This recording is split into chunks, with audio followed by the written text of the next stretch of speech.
And then Allah joined these bones, some with some others, and the head bone with the neck bone, and the neck bone with the backbone, and backbone with the ribs, and the ribs with the elbows, and the elbows with the forearm, and the forearm to the palm, and the palm to the fingers, with the broad bones at the top and the finer bones at the outward extremes.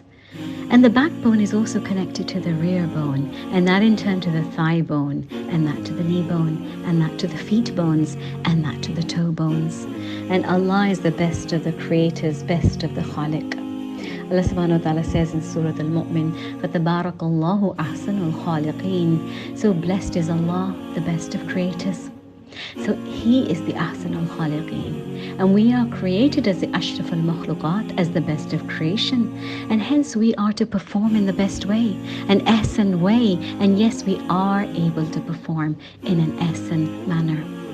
So it is essential to just reflect on the perfect size and shape of our bones and our structure, and be in awe of Allah subhanahu wa ta'ala, because for a beautiful and beneficial ibadat, worship, this feeling of awe of our Rabb is indeed essential to see how amazing our Rabb is.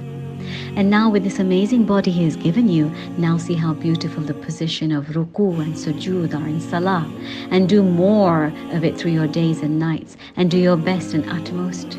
You are strong, and Allah created you strong, and He is worthy of your appreciation throughout your day, and fard salah, and in the special time of voluntary prayers of ishraq and jas, and of tahajjud in the last part of the night.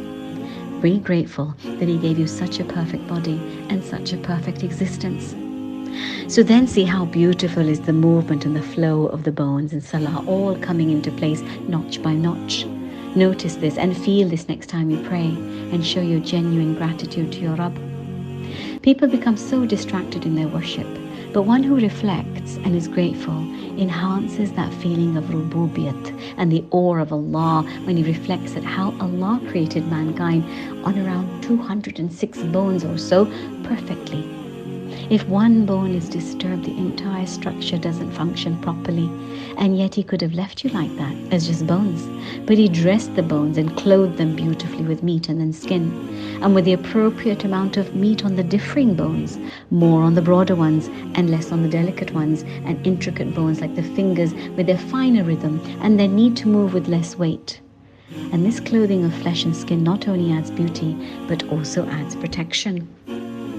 And as for the ligaments, then Allah tied the bones with ribatat, ligaments, and tied the joints strongly so that they hold and protect them, till they became more than 900 ligaments or so, according to some.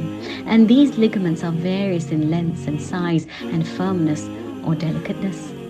Their placements are different according to their usage. So many ligaments are a tool for movement of the eye alone, so that they can be opened or closed. If there is any lessening of the ribat, the ligament, then the eye wouldn't open. So every limb has ligaments as a tool to help it function and move, and all of this is the superior craft and work of our Rabb. He is Al-Hakim, who created every masterpiece from just a drop of liquid. And hence this is why there is only destruction for the one who denies Him. So use your brain.